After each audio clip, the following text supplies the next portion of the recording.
I am the Tofu Golem. Please enjoy the video. You start by opening the board you will copy and confirming admin rights.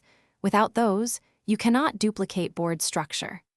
Once signed in, inspect lists and labels so you know what to include. Decide whether attachments and comments are needed, because copying them increases time and storage.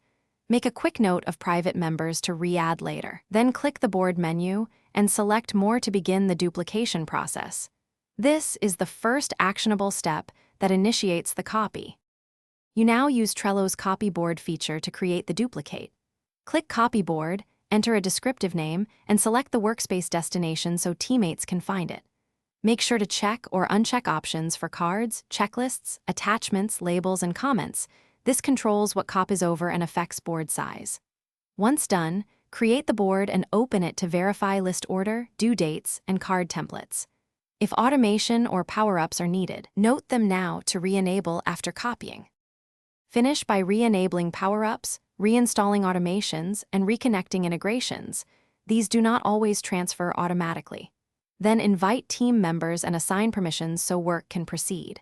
Once done, scan a few cards to confirm attachments, comments, and due dates copied correctly.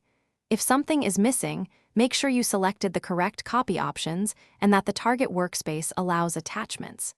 As a key troubleshooting tip, if attachments or comments didn't copy, rerun the copy with attachments selected or export/import specific cards as a fallback.